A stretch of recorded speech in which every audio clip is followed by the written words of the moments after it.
Fifth সেমিস্টারে পরবর্তী ক্লাসে আমার তিন দিন ক্লাসে 3 নম্বর দিন ক্লাসে সকলকে স্বাগত। আমি ফিফথ সেমিস্টারের রিমোট সেন্সিং এবং জিআইএস এই দুটো বিষয়কে আমি পড়াতে শুরু করেছি। যে বিষয়ের মধ্যে আমি প্রথম দিন এবং দ্বিতীয় দিন যেটা পড়ানো হয়েছে সেটাকে আমি একবার সামারাইজ করে আজকে যেটা পড়ানো হবে সেটাকে আমি শুরু করছি। তো আমরা প্রথম দিন যেটা পড়েছিলাম, হোয়াট ইজ রিমোট সেন্সিং, অর্থাৎ প্রথম দিন আমরা জেনেছি রিমোট সেন্সিং কাকে বলে, রিমোট সেন্সিং এর সংজ্ঞা কি, এবং আমরা প্রথম দিনে শুরু করেছিলাম স্টেজেস অফ রিমোট সেন্সিং, অর্থাৎ রিমোট সেন্সিং প্রক্রিয়ায় যে পদ্ধতিতে তথ্য সংগ্রহ করা হয় সেই পদ্ধতিকে বলা হয় স্টেজেস অফ রিমোট সেন্সিং বা রিমোট সেন্সিং এর ধাপ বা রিমোট সেন্সিং করার প্রক্রিয়া, এটাকে বলছে স্টেজেস অফ রিমোট সেন্সিং। ওই স্টেজেস অফ রিমোট সেন্সিং এর মধ্যে আমরা কতগুলো স্টেজ পড়েছিলাম প্রথম দিনে এবং দ্বিতীয় দিনে সেটা আমরা জানি, সেগুলো আমরা এক একে বলবো কি কি ছিল। এ ছিল শক্তির উৎস বা সোর্স অফ এনার্জি। 1 নম্বর ছিল শক্তির উৎস বা সোর্স অফ এনার্জি। 2 নম্বর কি ছিল? 2 নম্বর ছিল বায়ুমণ্ডলের সাথে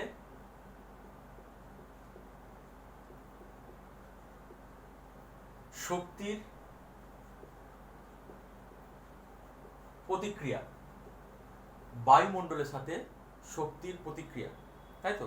2 নম্বর ছিল বায়ুমণ্ডলের সাথে শক্তির প্রতিক্রিয়া। তো এটার ইংরেজি কি ছিল? ইন্টারঅ্যাকশন অফ এনার্জি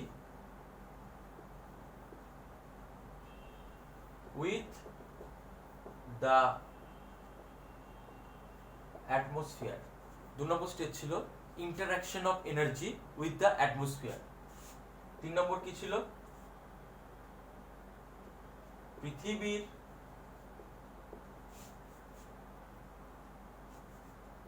উপরিস্থিত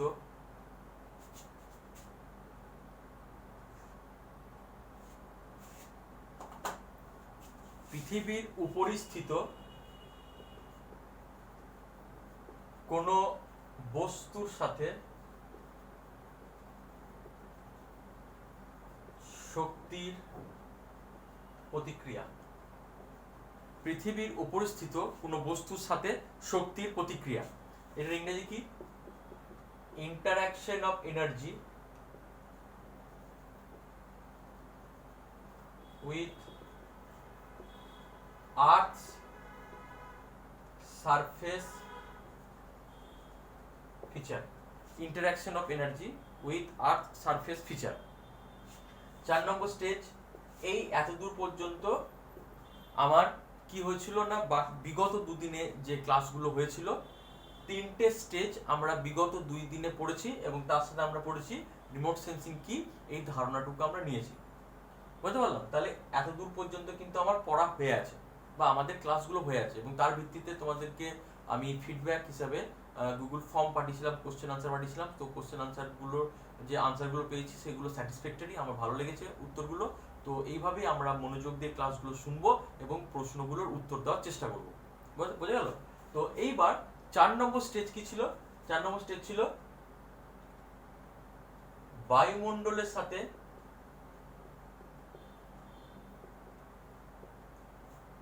শক্তির পুনরায় প্রতিক্রিয়া। Interaction of energy with the atmosphere again. বায়ুমণ্ডলের সাথে শক্তির পুনরায় প্রতিক্রিয়া বা interaction of energy with the atmosphere again. আর লাস্ট স্টেজ কি ছিল? সেন্সর দ্বারা তথ্য সংগ্রহ বা collection of energy by the sensor. তাহলে লাস্ট দুটো স্টেজ কি পড়েছিল আমাদের? বায়ুমণ্ডলের সাথে শক্তির পুনরায় প্রতিক্রিয়া বা interaction of energy with the atmosphere again, আর লাস্ট স্টেজ ছিল সেন্সার দ্বারা তথ্য সংগ্রহ বা collection of energy by the sensor. আমরা লাস্ট দুটো স্টেজকে আজকে আমরা ডিসক্রাইব করব এবং এখানে আমাদের রিমোট সেন্সিং এর 1 এবং 2 CC12 এর 1 এবং 2টাকে আমরা এখানে শেষ করব। তাহলে আমাদের 1 আর 2 এর যে ওভারভিউটা, 1, 2 বিষয়টা আমার যেহেতু পড়ানো ছিল না, তাও আমি যেহেতু 3, 4 পড়ানো ছিল, 3, 4 ঢোকার আগে আমি 1, 2টা আমি ছোট করে ডিটেল করে ব্যাপারটা বললাম, বাকিটা তোমাদের বিপ্লব স্যার ডিটেলে পড়াবে। জাস্ট তোমাদের ধারণাটা দেওয়া হলো। তো আমরা 4 নম্বর স্টেজ আজকে শুরু করছি, বায়ুমণ্ডলের সাথে শক্তির পুনরায় প্রতিক্রিয়া। সেটা কিরকম?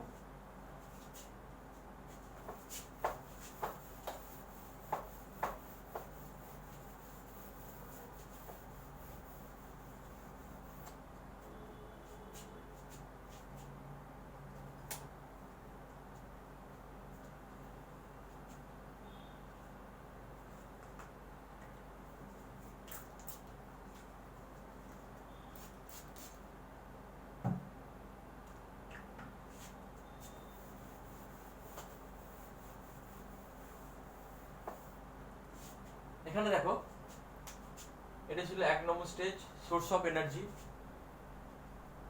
এটা ছিল 2 number stage, interaction of energy with the atmosphere. এটা ছিল 3 number, interaction of energy with the earth surface feature. এইবার এইটা হচ্ছে 4 নম্বর স্টেজ। যে অ্যারোগুলো ফিরে যাচ্ছে সেটা হচ্ছে 4 নম্বর স্টেজ। 4 নম্বর স্টেজে কি হয় না, এখানে পৃথিবীর ওপর যে বস্তুগুলো রয়েছে তার সাথে এনার্জির ডাইরেক্ট ইন্টারাকশন হয়। আমি আগের দিন দেখিয়েছিলাম, এই জলভাগের মধ্যে যখন সূর্য শক্তি এসে পড়লো, সেই সূর্য শক্তি 3 ভাবে প্রতিক্রিয়া করে। কি করে? প্রথম করে কি, কিছুটা এখানে অ্যাবজর্ব হয়, অর্থাৎ একটা হয় শোষণ। 2 নম্বর কি হয়? সংক্রমণ, অর্থাৎ ওটা নিচের দিকে নেমে যায়। আর 3 নম্বর যেটা হয়, প্রতিফলন। অর্থাৎ পৃথিবীর যে কোনো বস্তুর সাথে সূর্যরশ্মি যখন ডাইরেক্ট প্রতিক্রিয়া হয় তখন 3 ধরনের ঘটনা ঘটে। একটা হচ্ছে শোষণ, একটা হচ্ছে সংক্রমণ এবং একটা হচ্ছে প্রতিফলন। একটা হচ্ছে অ্যাবজর্পশন, একটা হচ্ছে ট্রান্সমিশন এবং একটা হচ্ছে রিফ্লেকশন। রিমোট সেন্সিং এ শোষণ এবং সংক্রমণ কোনটাই কিন্তু কাজে লাগে না। রিপিট করছি, রিমোট সেন্সিং প্রক্রিয়ায় শোষণ এবং সংক্রমণ কোনোটাই কিন্তু কাজে লাগে না, কারণ এই দুটোই কিন্তু ওই বস্তুর মধ্যে কিন্তু ঢুকে থাকছে, মানে ওই বস্তু থেকে কিন্তু এই শক্তিটা বেরোয় না। তাহলে আমার কাজে লাগবে কোনটা? আমার কাজে লাগবে প্রতিফলনটা। প্রতিফলন মানে হচ্ছে বস্তুর সাথে প্রতিক্রিয়া করার পর যখন এনার্জিটা বা শক্তিটা ফিরে যাচ্ছে, সেই ফিরে যাওয়ার ঘটনাটাকেই বলছে প্রতিফলন। কি বললাম? বস্তুর সাথে, পৃথিবীর প্রত্যেকটা বস্তুর সাথে সূর্য শক্তি যখন প্রতিক্রিয়া করছে, সেই প্রতিক্রিয়ার মধ্যে 3টে প্রতিক্রিয়া, শোষণ, সংক্রমণ, প্রতিফলন। শোষণ এবং সংক্রমণটা রিমোট সেন্সিং প্রক্রিয়াতে কোথাও কাজে লাগে না। কাজে লাগে কোনটা? আমাদের কাজে লাগে যেটা প্রতিফলিত হচ্ছে, মানে এইটা কাজে লাগে, প্রতিফলনটা কাজে লাগে। শোষণ এবং সংক্রমণ কোনোটাই কিন্তু এখানে আমার কাজে লাগছে না। বুঝতে পারলাম কেন কাজে লাগছে না? কাজে লাগছে না এই কারণের জন্য, কারণ এই যতক্ষণ না পর্যন্ত প্রতিফলিত এনার্জি সেন্সারে গিয়ে প্রবেশ করছে, একটা জিনিস খেয়াল করে, সবাই খেয়াল করো, সেটা হচ্ছে প্রত্যেকটা বস্তু থেকে সূর্যরশ্মি প্রতিফলিত হচ্ছে। এই যে অ্যারোগুলো উপর দিয়ে গেছে, আমরা দেখতে পাচ্ছি অ্যারোগুলো গাছ থেকে অ্যারো যাচ্ছে, জলভাগ থেকে অ্যারো যাচ্ছে, ঘাস থেকে অ্যারো যাচ্ছে, মাটি থেকে অ্যারো যাচ্ছে, কোনো রিজার্ভার থেকে অ্যারো যাচ্ছে, বিল্ডিং থেকে অ্যারো যাচ্ছে। অ্যারোগুলো যাচ্ছে মানে এইগুলো হচ্ছে প্রতিফলিত রশ্মি। প্রতিফলিত রশ্মিটাই কিন্তু এই স্যাটেলাইটের মধ্যে কি হয় না, সংগৃহীত হয়। অর্থাৎ 5 নম্বর যে স্টেজটা, যে প্রতিফলিত রশ্মি সংগ্রহ হয় আমার স্যাটেলাইটের মধ্যে, আর প্রতিফলিত রশ্মি যেটা সংগৃহীত হয় সেন্সরের মধ্যে, সেটাই কিন্তু আমাদের রিমোট সেন্সিং এর কাজে লাগে। আশা করি ব্যাপারটা ক্লিয়ার করতে পেরেছি। ব্যাপারটা কি দাঁড়ালো যে পৃথিবীর প্রত্যেকটা বস্তুর সাথে যখন শক্তির প্রতিক্রিয়া হয়, সেখানে শোষণ, সংক্রমণ এবং প্রতিফলন, তিনটে প্রতিক্রিয়ার মধ্যে আমার কাজে লাগে কোনটা? আমার কাজে লাগে প্রতিফলনটা। শোষণ এবং সংক্রমণে কিন্তু রিমোট সেন্সিং এর কোথাও কোনো ভূমিকা নেই, কারণ ওই দুটি প্রতিক্রিয়া, মানে এই দুটি প্রতিক্রিয়া কিন্তু রিমোট সেন্সিং প্রক্রিয়াটাকে ব্যাহত করে, সেটাকে কিন্তু তথ্য সংগ্রহে সাহায্য আমার করে না। বুঝতে পারলাম? সাহায্য করে কোনটা? প্রতিফলনটা আমার সাহায্য করে। তার মানে আমার বস্তুর সঙ্গে যখন ইন্টারাকশন হলো, সূর্যরশ্মি যেটা প্রতিফলিত হচ্ছে, সেই প্রতিফলিত সূর্যরশ্মিটাকে কিন্তু আবার অ্যাটমসফিয়ারের মধ্যে কিন্তু তাকে প্রবেশ করতে হচ্ছে। বুঝতে পারছি আমি কি বলতে চাইছি? প্রতিফলিত সূর্যরশ্মি কিন্তু আবার বায়ুমণ্ডলের মধ্যে দিয়ে ভেদ করে সে স্যাটেলাইটের মধ্যে গিয়ে প্রবেশ করবে। তার মানে তাকে একটা স্তর পেরোতে হচ্ছে, বায়ুমণ্ডলের স্তরগুলো পেরোতে হচ্ছে। মানে কি স্তর পেরোতে হচ্ছে? Troposphere, stratosphere, mesosphere, ionosphere, magnetosphere, প্রত্যেকটা স্তরকে কিন্তু এই প্রতিফলিত সূর্যরশ্মি পেরিয়ে যাচ্ছে বা ক্রস করে যাচ্ছে। যখনই এই প্রতিফলিত সূর্যরশ্মি বায়ুমণ্ডলকে ভেদ করবে, পুনরায় কিন্তু বায়ুমণ্ডলের মধ্যে অবস্থিত ধূলিকণা, জলকণা, মেঘমণ্ডল এবং অন্যান্য আয়োনোস্ফিয়ার, বিভিন্ন আয়নের সাথে কিন্তু এই প্রতিফলিত সূর্যরশ্মি কিন্তু ইন্টারাকশন হবে। আমি বোঝাতে পারছি কি বলতে চাইছি? আমি আবার প্রসেসটা রিপিট করছি।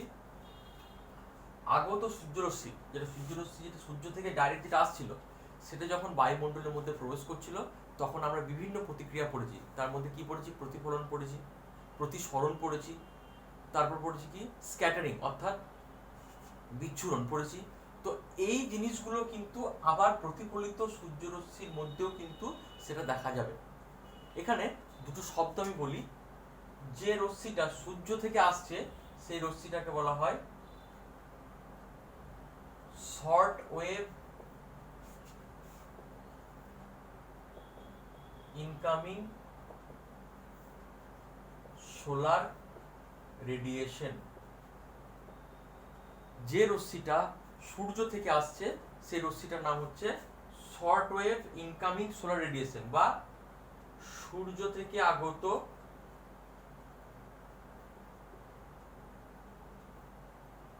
ক্ষুদ্র তরঙ্গযুক্ত রশ্মি। সূর্য থেকে আগত ক্ষুদ্র তরঙ্গযুক্ত রশ্মি, অর্থাৎ এটা হচ্ছে এই যেটা অ্যারোগুলো নিচের দিকে নামছে, সেটা হচ্ছে সূর্য থেকে আগত ক্ষুদ্র তরঙ্গযুক্ত রশ্মি। আর যেটা বস্তুর সাথে প্রতিক্রিয়া করে ফিরে যাচ্ছে, মানে এই যে অ্যারোটা ফিরে যাচ্ছে, এইটার নাম হচ্ছে outgoing terrestrial long wave radiation. কি বললাম? Outgoing terrestrial long wave radiation. বুঝতে পারলো?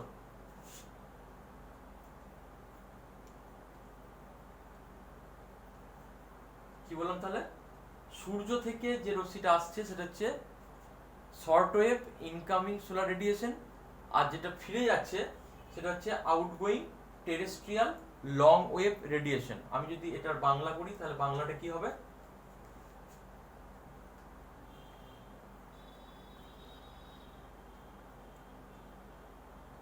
বাংলাটা এটা হবে যে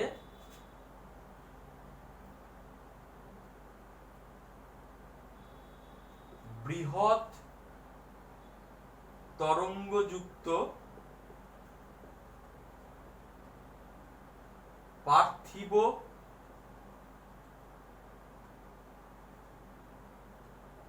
রশ্মি। বৃহৎ তরঙ্গযুক্ত পার্থিব রশ্মি। পার্থিব মানে হচ্ছে টেরেস্ট্রিয়াল, পৃথিবী থেকে যেটা ফিরে যাচ্ছে। তাহলে আসার সময় যে শক্তিটা আসছে, সেই শক্তিটার নাম হচ্ছে ক্ষুদ্র তরঙ্গযুক্ত সৌরশক্তি, আর যেটা ফিরে যাচ্ছে সেটা হচ্ছে বৃহৎ তরঙ্গযুক্ত পার্থিব রশ্মি। তাহলে বৃহৎ তরঙ্গযুক্ত পার্থিব রশ্মি যখন বায়ুমণ্ডলের মধ্যে প্রবেশ করে তখন কিন্তু আবার তার মধ্যে কি হয়, ওই রশ্মিটার সাথে বা ওই শক্তিটার সাথে কি হয় না, ওখানে হয় প্রতিফলন, বিচ্ছুরণ, প্রতিসরণ, প্রত্যেকটা জিনিস কিন্তু যেটা এখানে হচ্ছিল 2 নম্বর স্টেজে যেটা হচ্ছিল সেটা কিন্তু 4 নম্বর স্টেজেও সেটা কিন্তু হবে। এই 4 নম্বর স্টেজটা এই কারণে নাম হচ্ছে বায়ুমণ্ডলের সাথে পুনরায় শক্তির প্রতিক্রিয়া। কি হলো, বায়ুমণ্ডলের সাথে পুনরায় শক্তির প্রতিক্রিয়া বা interaction of energy with the atmosphere again. কারণ পুনরায় যেহেতু প্রতিক্রিয়া হচ্ছে সেজন্য এগেন শব্দটা ব্যবহার হচ্ছে এবং পুনরায় শব্দটা কিন্তু এখানে ব্যবহার হচ্ছে। তাহলে এখানে এবার যেটা প্রবলেম বা যেটা জেনুইন যেটা সমস্যা তৈরি হতে চলেছে সেই সমস্যাটার কথা বলবো। সমস্যাটা হচ্ছে আমি কিছুক্ষণের জন্য ধরে নিলাম যেখানে বায়ুমণ্ডল নেই, আমি কিছুক্ষণের জন্য ধরে নিচ্ছি বায়ুমণ্ডল নেই। তাহলে কি হবে, সূর্য থেকে যে রশ্মিটা ফিরে যাচ্ছিল সেই রশ্মিটা ডাইরেক্ট স্যাটেলাইটের মধ্যে প্রবেশ করবে।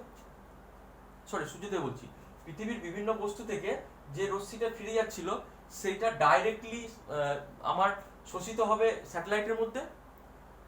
যদি অ্যাটমসফিয়ার না থাকতো তাহলে কি হতো না, ডাইরেক্টলি কোনো রকম প্রতিক্রিয়া ছাড়াই পৃথিবী থেকে বিচ্ছুরিত যে রশ্মিটা সেটা কিন্তু সেন্সারে গিয়ে রেকর্ড হতো।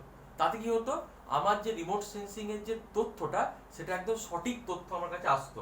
মানে ধরে নাও, মানে এই রিমোট সেন্সিং এর যে ছবিগুলো পাবো আমরা বা যে স্যাটেলাইট উপগ্রহ যে মানচিত্র পাবো, সেই মানচিত্র থেকে আমরা বুঝবো কি করে কোনটা জল, কোনটা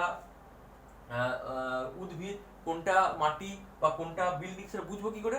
বুঝবো কিভাবে না, যেখান থেকে যতটা পরিমাণ সূর্যরশ্মি প্রতিফলিত হচ্ছে সেইটা এখানে তেমন পরিমাণে কিন্তু সঞ্চয় হবে। ব্যাপারটা ক্লিয়ার হলো? আমি ধরলাম এই বাড়িটা থেকে 10% সূর্যরশ্মি প্রতিফলিত হচ্ছে, এই বাড়িটা থেকে 30% হচ্ছে, এখান থেকে 40% প্রতিফলিত হচ্ছে, এখান থেকে 80% প্রতিফলিত হচ্ছে, এখান থেকে 85% প্রতিফলিত হচ্ছে, এখান থেকে 75% প্রতিফলিত হচ্ছে। তাহলে এখানে রেকর্ড হবে কত? 75%। তাহলে আমি যখনই বুঝবো এখানে 75% রেকর্ডেড ডেটা আমি পাবো, তার মানে বুঝবো সেটা উদ্ভিদ। যখন আমি সেটা পাবো 85% বা 85%, তাহলে 85% যখন ডেটা এখানে রেকর্ড হচ্ছে তার মানে বুঝবো সেটা জলভাগ। আবার যদি আমরা সেটা 80% রেকর্ড পাই এখানটায়, তাহলে বুঝবো সেটা মাটি। তার মানে এখানে যতটা প্রতিফলিত হবে ততটাই ডেটা কিন্তু এখানে রেকর্ড হতে হবে। যদি বায়ুমণ্ডলটা না থাকতো তাহলে 80% যদি প্রতিফলিত হতো, 80%ই কিন্তু এখানে তথ্য সংগ্রহীত হতো। কি বললাম, এখানে 80% প্রতিফলিত হলে এখানে 80%ই কিন্তু রেকর্ড হতো। এখান থেকে 85% প্রতিফলিত হলে এখানে কিন্তু 85%ই রেকর্ড হতো। এখান থেকে 75% প্রতিফলিত হলে এখানে কিন্তু 75%ই কিন্তু এখানে রেকর্ড হতো। কিন্তু সেটা এখন আর হবে না। কেন হবে না? মাঝখানে চলে এসেছে বায়ুমণ্ডল। তাহলে বায়ুমণ্ডল থাকার জন্য যদি এখানে 85% আমার ফিরে যায়, বায়ুমণ্ডলের সাথে প্রতিক্রিয়া হওয়ার পর 85%টা হয়ে যাবে 82%। বুঝতে পারলাম? যেটা 85% ছিল সেটা বায়ুমণ্ডলকে ক্রস করার পর যখন স্যাটেলাইট রেকর্ড হবে সেটা কিছুটা শক্তিটা কমে যাবে, সেটা হয়ে যাবে 82। ফর এক্সাম্পল 82, আমি জানি না কত হবে, ফর এক্সাম্পল 82। আর যেটা 80% ছিল সেটা হয়তো হয়ে গেল 60%। মানে আমার যেটা রেকর্ড হওয়ার কথা ছিল তার থেকে সেখানে কম রেকর্ড হচ্ছে। তার মানে কি, আমার তথ্যে ভুল আসছে, অর্থাৎ আমার এখানে তথ্য ভুল। তাহলে এই তথ্য যেটা ভুল আসছে সেই ভুলটাকে বলা হচ্ছে ইমেজ এরর বা চিত্রের ত্রুটি। এটা বলছে ইমেজ এরর বা চিত্রের ত্রুটি। ত্রুটিটা কোথায় না, যেটা আমার যাবার কথা ছিল অ্যাটমসফিয়ারের সাথে পুনরায় প্রতিক্রিয়া হওয়ার ফলে স্যাটেলাইটে যেটা রেকর্ড হচ্ছে তার থেকে সেখানে কিন্তু শক্তিটা কম সংগ্রহীত হচ্ছে। বুঝতে পারলাম?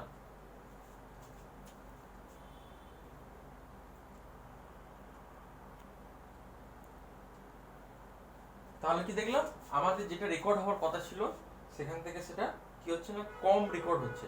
ডেটাটা কম রেকর্ড হওয়ার কারণ হচ্ছে কি না, যেটা ফিরে যাওয়া সূর্যরশ্মি, সেই ফিরে যাওয়া সূর্যরশ্মিটা আবার বায়ুমণ্ডলের সাথে পুনরায় কি করছে না আবার প্রতিক্রিয়া করছে, সেই জন্য যতটা ফিরে যাওয়ার কথা ছিল ততটা ফিরে যাচ্ছে না। তো এখন কি হয়, মানে কতটা ফিরে যায় বা কিভাবে ইন্টারাকশনটা হয় সেটা আমি একটা ছবি দেখাচ্ছি। এই ছবিটা হচ্ছে এরকম।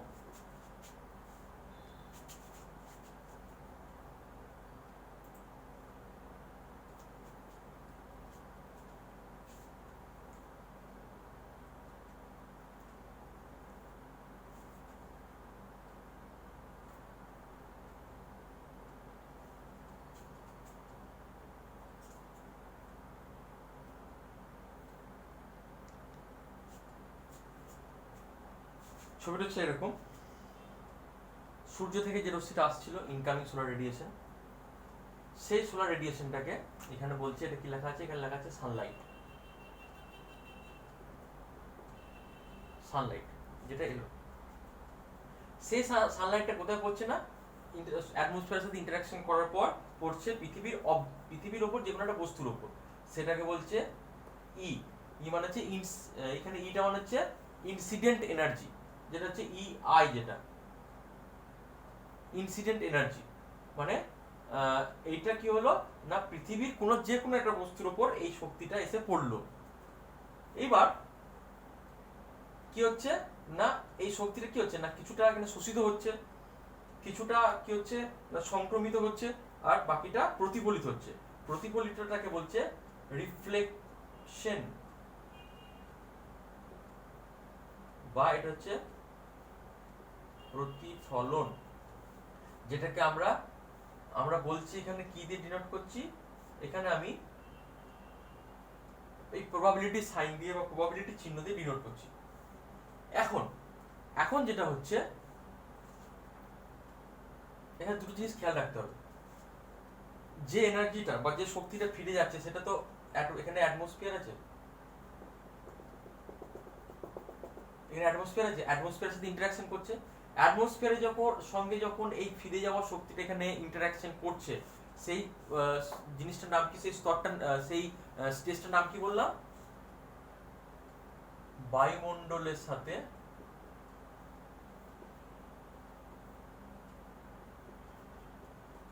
শক্তির পুনরায় প্রতিক্রিয়া।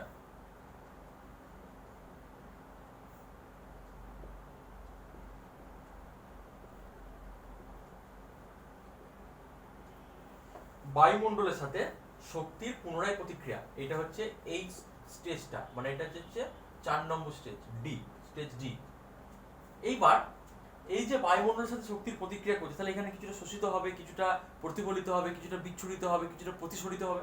সেই ঘটনাটাকে এখানে ডিনোট করছে probability ET by lambda, probability ET by lambda, এইটা দিয়ে ডিনোট করা হচ্ছে। এইটা ডিনোশনটা মানে হচ্ছে কি, যেটা হচ্ছে 4 নম্বর স্তরে যেটা শক্তির প্রতিফলিত, পৃথিবী থেকে প্রতিফলিত শক্তির সাথে যখন বায়ুমণ্ডলে পুনরায় প্রতিক্রিয়া হচ্ছে, সেই প্রতিক্রিয়াটাকে আমরা ডিনোট করছি probability ET divided by lambda দিয়ে। তো এটা গেল 1 নম্বর। 2 নম্বর বিষয়টা হচ্ছে, আমরা অ্যালবেডোটা আগে জানি, অ্যালবেডোটা আমরা জানি তো, যে পৃথিবীতে আসার আগে কিছুটা সূর্য শক্তি কি হয় না মেঘমণ্ডল দ্বারা বা ধূলিকণা দ্বারা বা জলকণা দ্বারা সেটা কি হয় না প্রতিফলিত হয়। এই যে এনার্জিটা যেটা আসছিল সেটা পৃথিবীতে আসার আগেই কিন্তু সে মহাশূন্যে ফিরে যাচ্ছে। এবার এখানে একটা মজার বিষয় হচ্ছে, এটা তো পৃথিবীতে আসছে না, তাহলে এটা যখন ফিরে যাচ্ছে এর তথ্যটাও স্যাটেলাইটে রেকর্ড হচ্ছে, এই যে সেন্সর,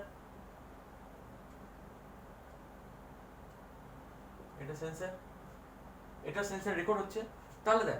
তাহলে যেটা হচ্ছে পৃথিবী থেকে ফিরে যাওয়া এনার্জিটাও এখানে শক্তিটাও রেকর্ড হচ্ছে, প্লাস কিছু বাড়তি শক্তি, কিছু এক্সট্রা শক্তি যেটা পৃথিবীর বস্তুর সাথে যার কোনো সম্পর্ক নাই, সেই ধরনের কিছু শক্তি কিন্তু এখানে রেকর্ড হচ্ছে। তাহলে বিষয়টা কি হচ্ছে, এখানে ভুল হচ্ছে। কি ভুলটা হচ্ছে, যে আমার তো এই বস্তুটার তথ্য সংগ্রহ তো হচ্ছেই, প্লাস কি হচ্ছে কিছু বাড়তি শক্তি যেটা পৃথিবীর বস্তুর সাথে কোনো সম্পর্ক নাই, যেটা অ্যালবেডো হয়ে ফিরে যাচ্ছিল, সেটাও কিন্তু সেন্সরে রেকর্ড হচ্ছে। তাহলে এখানে একটা বাড়তি শক্তি কিন্তু সেন্সরের মধ্যে রেকর্ড হচ্ছে। আবার এখানে কিছুটা শক্তি লস হচ্ছে। লস কোনটা হচ্ছে? যেটা ফিরে যাচ্ছে যখন অ্যাটমসফিয়ারের সাথে তার ইন্টারাকশন চলছে তখন কি হচ্ছে, কিছুটা শক্তি এখানে লস হয়ে যাচ্ছে, তাই তো? আমি ব্যাপারটা বলতে পারলাম তো? তাহলে এখানে লস হচ্ছে, আর এখানে এক্সট্রা কিছুটা শক্তি ঢুকছে। তো এখানে তারপরে কি হচ্ছে, একটা বড় ধরনের কিন্তু ভ্রান্তি বা এরর সৃষ্টি হচ্ছে। একটা বড় ধরনের ভ্রান্তি, একটা বড় ধরনের এরর কিন্তু তথ্যের মধ্যে কিন্তু ঢুকে থাকছে। বুঝতে পারলাম? এটা যদি এখানে যদি মাঝখানে যদি বায়ুমণ্ডলটা না থাকতো তাহলে কিন্তু এই ধরনের কিন্তু কোনো ভ্রান্তি আসতো না। কিন্তু যেহেতু বায়ুমণ্ডলটা আমাদের পৃথিবী আর মহাকাশের মাঝখানে অবস্থান করছে, সেজন্য কিন্তু এই ধরনের ভ্রান্তি কিন্তু দেখা দিচ্ছে। তারপরে কি হচ্ছে, তারপরে যেটা হচ্ছে, এই যে এনার্জিটা ফিরে যাচ্ছে অ্যালবেডো হয়ে, যেটা পৃথিবীর বস্তুর সাথে কোনো সম্পর্ক নাই, এইটাকে বলছে পাথ রেডিয়েন্স। পাথ রেডিয়েন্স এটাকে ডিনোট করে এলপি দিয়ে, এলপি, পাথ রেডিয়েন্স, বা এটাকে আমি বলতে পারি অ্যালবেডো। এবার অ্যালবেডো কিন্তু এটা 34% নয়, কিন্তু এটা কতটা ফিরে যাচ্ছে নির্ভর করছে কিসের উপর? 34% যাচ্ছে কিনা সেটা বুঝবো কি করে? কারণ হচ্ছে গোটা পৃথিবী জুড়ে তো হচ্ছে। এবার পৃথিবীর কোন জায়গাতে স্যাটেলাইটটা দাঁড়িয়ে আছে এক্স্যাক্টলি তার উপর এই ডেটাটা যাবে। 34% তো গোটা পৃথিবীর জন্য, বা পৃথিবীতে আসার আগে 34%। এবার স্যাটেলাইটটা যদি আমি ধরে রাখি যে নলহাটির উপর স্যাটেলাইট দাঁড়িয়ে আছে, তাহলে সেটা 34% নাও হতে পারে, তার থেকে কম বেশি হবে না, তার থেকে 34% কম হতে পারে, কিন্তু সেটা কত কম কত বেশি সেটা কিন্তু জানাটা কিন্তু খুব ডিফিকাল্ট। সেটা একমাত্র যারা রিমোট সেন্সিং নিয়ে যারা গবেষণা করে বা রিমোট সেন্সিং নিয়ে যারা কাজ করে তারাই এই ব্যাপারটা ক্যালকুলেট করতে পারে।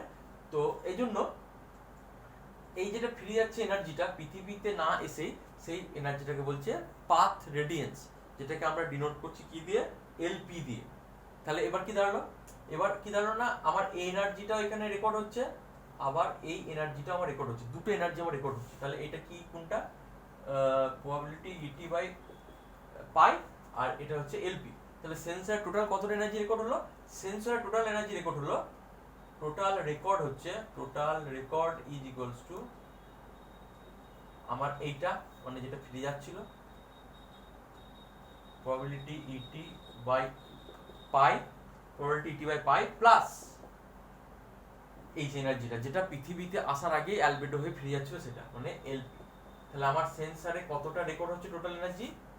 এই এতটা, probability ET by pi plus LP, এই টোটাল অ্যামাউন্ট অফ এনার্জি সেন্সরে এটা রেকর্ড হয়। কিন্তু আদতেও কিন্তু এই টোটালটার মধ্যে একটা ভ্রান্তি থেকে যাচ্ছে। ভ্রান্তিটা কি বললাম না, এইটার সাথে এই ফিরে যাওয়া এই শক্তিটার সাথে বস্তুর, পৃথিবীর বস্তুর কোনো সম্পর্ক নাই। আর এই যেটা বস্তু থেকে ফিরে যাচ্ছে সেটা মাঝখানে বায়ুমণ্ডল থাকার জন্য কি হচ্ছে, সেখানে এনার্জিটা কিছুটা পরিমাণ লস হচ্ছে বা কিছুটা এনার্জি শক্তি নষ্ট হয়ে যাচ্ছে। বুঝতে পেরেছি? তাহলে 4 নম্বর স্টেজটা বা 4 নম্বর ধাপটা বোঝা গেল সবার কাছে আশা করি পরিষ্কার। বেশ, এবার আমরা কি করব, এবার আমরা 5 নম্বর ধাপে যাব। 5 নম্বর ধাপটা হচ্ছে কি,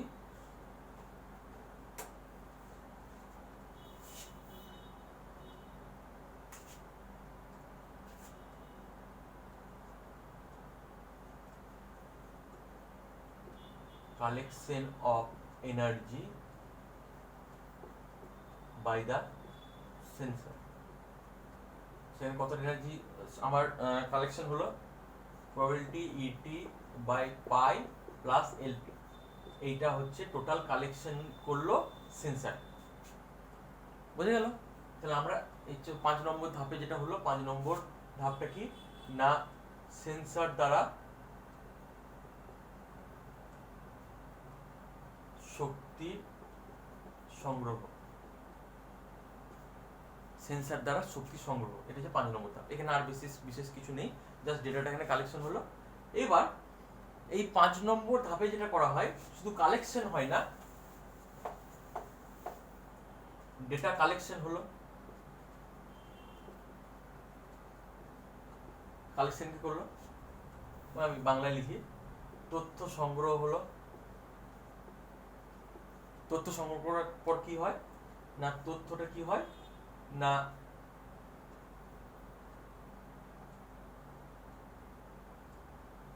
স্টেশনে রেকর্ড করা হয়। স্টেশনে রেকর্ড করা হয় মানে এটা সূর্য শক্তি, এটা পৃথিবীর উপর অবস্থিত বস্তু, এখান থেকে ফিরে যাচ্ছে, এটা সেন্সার। এইবার সেন্সার তো কোনো একটা পৃথিবীর উপর অবস্থিত স্টেশন দ্বারা পরিচালিত হয়। যেমন উদাহরণ হিসেবে বলছি, ভারতবর্ষ থেকে যে সমস্ত স্যাটেলাইটগুলো বা যে সমস্ত উপগ্রহগুলো রকেটের মাধ্যমে মহাকাশে পাঠানো হয়, সেগুলো কার দ্বারা পরিচালিত হয়? সেগুলো পরিচালিত হয় ইসরোর দ্বারা। ISRO, ISRO। ইসরোর ফুল ফর্ম কি? Indian Space Research Organisation. এটা পরীক্ষাতে শর্ট কোশ্চেন হয়। ইসরোর full form Indian Space Research organisation.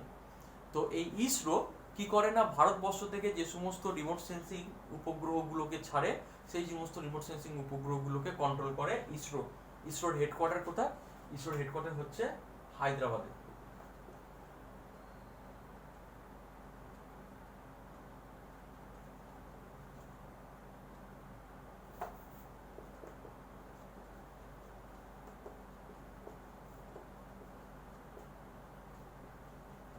ইসরোর হেডকোয়ার্টার হচ্ছে হায়দ্রাবাদ। তাহলে আমাকে দুটো জিনিস মনে রাখতে হবে, ইসরোর full form Indian Space Research Organisation এবং এটার হেডকোয়ার্টার হচ্ছে হায়দ্রাবাদ। আর আমাদের যে সমস্ত উপগ্রহগুলোকে লঞ্চ করা হয়, সেই লঞ্চগুলো করা হয় শ্রীহরিকোটা থেকে। কোথা থেকে লঞ্চ করা হয় স্যাটেলাইটগুলোকে? শ্রীহরিকোটা। তো এই তিনটা বিষয় মনে রাখবো। ইসরোর full form Indian Space Research Organisation, এটার হেডকোয়ার্টার হচ্ছে হায়দ্রাবাদ, এবং এটা কোত্থেকে স্যাটেলাইটগুলোকে লঞ্চ করা হয় না, শ্রীহরিকোটা থেকে এটা লঞ্চ করা হয় এগুলো।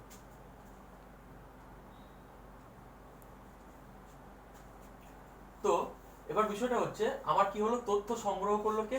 সেন্সার দ্বারা তথ্যগুলো সংগ্রহিত হলো এখানে, ঠিক আছে। এইবার সেন্সার কি করবে না, এখানে যে স্টেশনটা আছে এই স্টেশনে সে ওই ডেটাগুলোকে পাঠাবে সিগন্যালের মাধ্যমে। কি করবে, এখানে কিছু ব্যক্তি কম্পিউটার নিয়ে বসে আছেন, যারা কি করছেন না, প্রতিনিয়ত দেখছেন যে সেন্সারে কতটা ডেটা এখানে রেকর্ড হলো। সেই রেকর্ড ডেটাগুলো তারা ওখান থেকে কম্পিউটারের মাধ্যমে সেগুলোকে ওরা কালেক্ট করে বা সেগুলোকে ক্যাপচার করে। সেটা হচ্ছে স্টেশনের ডেটা রেকর্ড করা হয়। তাহলে তথ্য সংগ্রহ করলো সেন্সার, এবার সেন্সার থেকে সেটা পাঠানো হলো নির্দিষ্ট স্টেশনে, যে স্টেশন দ্বারা এই সেন্সারটা কি হচ্ছে না পরিচালিত হচ্ছে। সেই সেন্সারে থেকে সেই স্টেশনে এখানে কি হলো না, ডেটাটা রেকর্ড হলো। স্টেশনের ডেটা রেকর্ড হয়ে যাওয়ার পর ওই স্টেশনেই যে সমস্ত এক্সপার্টরা আছেন, ওই এক্সপার্টরা কি করেন, আমরা যে দেখলাম যে ডেটাটার মধ্যে যে ভ্রান্তি বা যে এররটা তৈরি হলো, সেই এররটাকে ওনারা দূর করে দেন। মানে ওই যে কিছু বাড়তি শক্তি সঞ্চিত হলো বা কিছু শক্তি নষ্ট হলো, সেই নষ্ট হওয়া বা বাড়তি সঞ্চয় করা যে শক্তিগুলো, সেইগুলো কি করা হয় না, কম্পাইল করা হয়। Compile at station by the experts। অর্থাৎ ওখানে যারা বিশেষজ্ঞরা রয়েছেন, বিশেষজ্ঞরা সেই ডেটাটাকে কালেক্ট করার পর কতটা বাড়তি শক্তি ওখানে সঞ্চয় হয়েছে, কতটা শক্তি নষ্ট হয়েছে, সেইগুলোকে ক্যালকুলেশন করে তারা ডেটাটাকে কম্পাইল করে বা ডেটাটাকে মানে সঠিক করে তৈরি করে রাখে। তারপর কি হয়, তারপর সেই ডেটাটা কি করি আমরা, মানে যারা বিভিন্ন বিষয়ের পড়াশোনা করছি, ভূগোল, পরিবেশ, তারা কি করে ডেটাটাকে সেখান থেকে কালেক্ট করে। Collect data by the users. Users মানে ব্যবহারকারী। অর্থাৎ ব্যবহারকারী যারা, ব্যবহারকারী কারা এখানে? ব্যবহারকারী যে কোনো ফিল্ডের লোক হতে পারে। সেটা শুধুমাত্র ভূগোল পড়লে যে রিমোট সেন্সিং ব্যবহার করতে হবে বা ভূগোলের লোক শুধু রিমোট সেন্সিং জানে তেমন তো নয়। পরিবেশবিদ্যার লোকরা রিমোট সেন্সিং জানে, সেখানে কেমিস্ট্রি বা আমাদের পদার্থবিদ্যা, কেমিস্ট্রি, পদার্থবিদ্যা, এই সমস্ত সাবজেক্টের লোক কিন্তু রিমোট সেন্সিং সম্পর্কে ওয়াকিবহাল। এবং ইভেন যারা ইতিহাসবিদ, তারাও কিন্তু আজকাল বর্তমানে এই রিমোট সেন্সিং এর তথ্য ব্যবহার করছে পুরনো দিনের যে সমস্ত জিনিসগুলো সেইগুলোকে ব্যাখ্যা করার জন্য। তার মানে collection of data by the users. এইবার ডেটা যখন কালেক্ট হয়ে গেল, সেই কালেক্টেড ডেটার কাজ হচ্ছে আমাদের কাজ। এইবার ডেটা আমাদের হাতে চলে এলো, এবার আমরা কি করব, সেই ডেটাগুলোকে নিয়ে নাড়াঘাটা করব, মানে সেই ডেটাগুলো নিয়ে আমরা কি করব সেটাই আমরা এখন জানবো। বুঝতে পারলাম এতটা?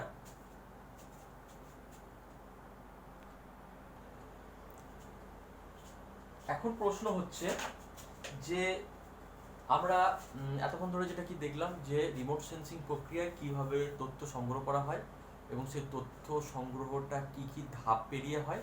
আমরা টোটাল 5টা ধাপ দেখলাম, যেখানে শক্তির উৎস, তারপর হচ্ছে শক্তির সাথে বায়ুমণ্ডলের প্রতিক্রিয়া, শক্তির সাথে পৃথিবীর ওপর অবস্থিত বিভিন্ন বস্তুর প্রতিক্রিয়া, প্রতিফলিত রশ্মি যেটা বস্তুতে ফিরে যাচ্ছে তার সাথে আবার পুনরায় বায়ুমণ্ডলের প্রতিক্রিয়া, এবং শেষে গিয়ে দেখলাম ডেটাটা কোথায় রেকর্ড হলো না সেন্সারে গিয়ে ডেটা রেকর্ড হলো। এবং রেকর্ডিং ডেটা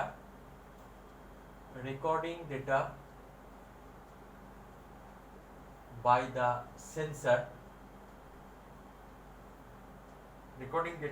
সেন্সার সেইটা কি করা হচ্ছে না collection of data by the particular station, তাই তো, মানে একটা পার্টিকুলার স্টেশনে ডেটাটা রেকর্ড করা হচ্ছে। Collection of data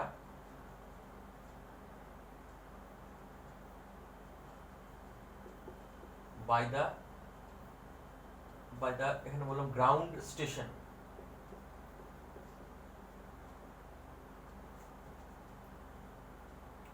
recording of data by the ground station, ঠিক আছে। তাহলে আমি কি করলাম, recording of data by the sensor. Sensor কোথায় আছে? সেন্সার হচ্ছে স্পেসে, মহাকাশে সেন্সার আছে।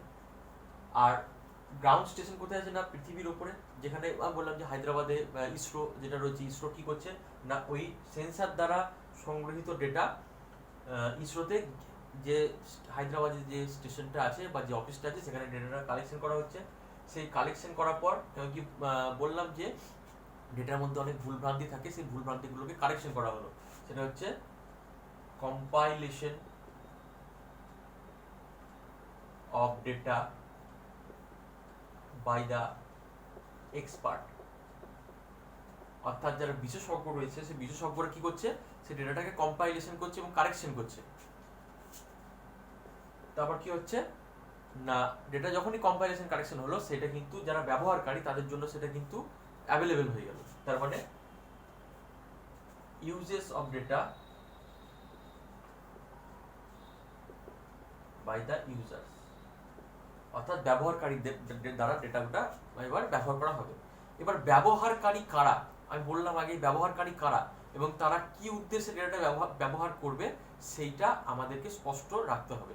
যদি ভূগোলবিদরা রিমোট সেন্সিং এর ডেটা ব্যবহার করে তাহলে তাদের উদ্দেশ্য একরকম, যদি ইতিহাসের লোক বা আর্কিওলজির লোক, যদি মানে আর্কিওলজি নৃতত্ত্ববিদ যারা মাটি খুঁড়ে বিভিন্ন কি বলবো মূর্তি বা বিভিন্ন ধ্বংসাবশেষগুলোকে বের করে নিয়ে আসে, তারা যদি ব্যবহার করে তাদের ডেটা ব্যবহার করার লক্ষ্য বা অবজেক্টিভ আলাদা। বা যদি পরিবেশবিদরা যদি ডেটা ব্যবহার করে তাদের অবজেক্টিভ বা লক্ষ্য আলাদা। যদি কেমিস্ট্রির লোক ব্যবহার করে তার অবজেক্টিভ আলাদা। অর্থাৎ বিষয় ভিত্তিক কিন্তু এই রিমোট সেন্সিং তথ্য ব্যবহারে কিন্তু অবজেক্টিভগুলো কিন্তু আলাদা আলাদা, ঠিক আছে। তো ডেটাটা আমি কিভাবে ব্যবহার করব আর কারা ব্যবহার করছে সেটা কিন্তু একটা মানে প্রাথমিক একটা আমাদেরকে পার্থক্য আমাদেরকে বুঝতে হবে। এবার যেহেতু আমরা ভূগোল নিয়ে পড়াশোনা করছি সেজন্য ভূগোলবিদদের কাছে বা ভূগোলের ছাত্রছাত্রী বা ভূগোলের গবেষকদের কাছে রিমোট সেন্সিং ডেটার ব্যবহার কিন্তু বিভিন্ন রকম হতে পারে। রিমোট সেন্সিং এর ডেটার ব্যবহার কি কি হতে পারে, সেটা ভূগোলের বিভিন্ন ব্রাঞ্চ বা ভূগোলের বিভিন্ন শাখাতে বিভিন্ন ব্যবহার হতে পারে। যদি আমি সেটা ভূমিরূপ বিদ্যায় ব্যবহার করি,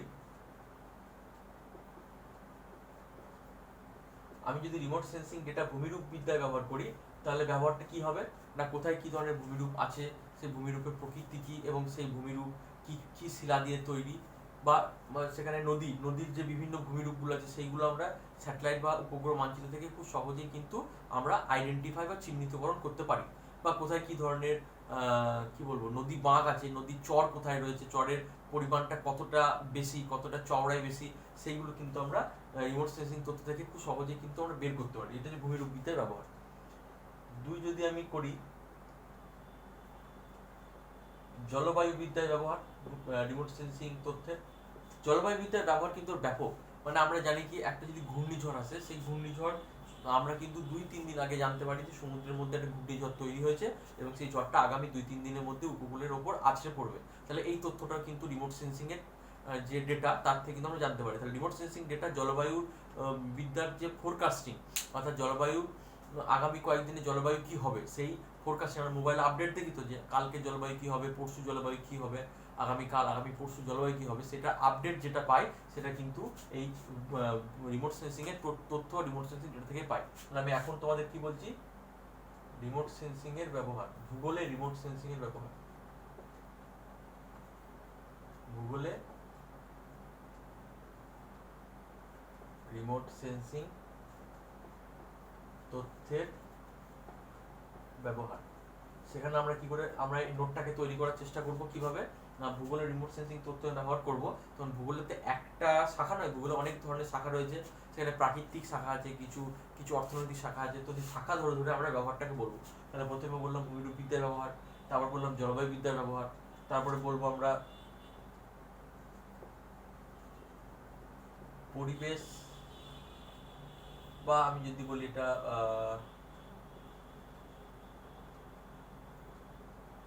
বায়োজিওগ্রাফি, অর্থাৎ জীব ভূগোলের ব্যবহার।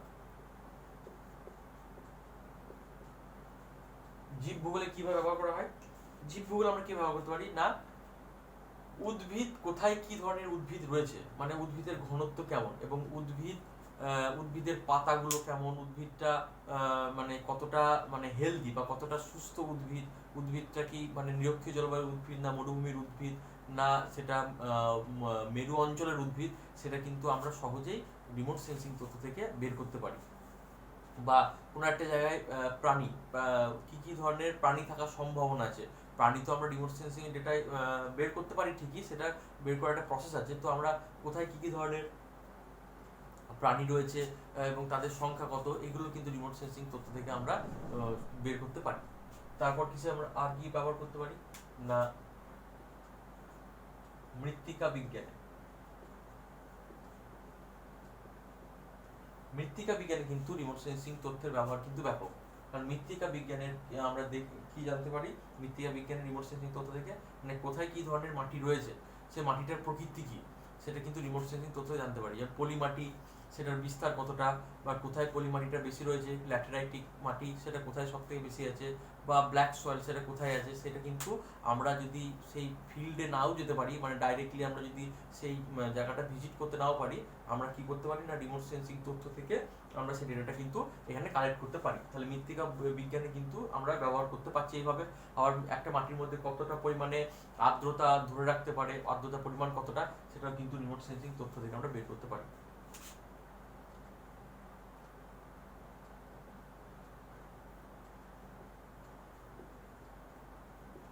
জলবিজ্ঞান, জলবিজ্ঞানের ব্যবহার এর কিন্তু হয়ে থাকে হাইড্রোলজির ক্ষেত্রে।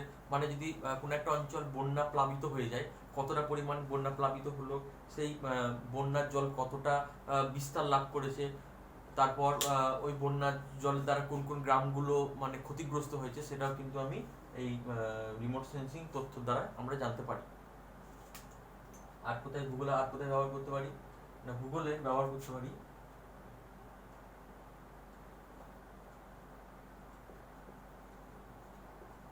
সমুদ্র বিজ্ঞান।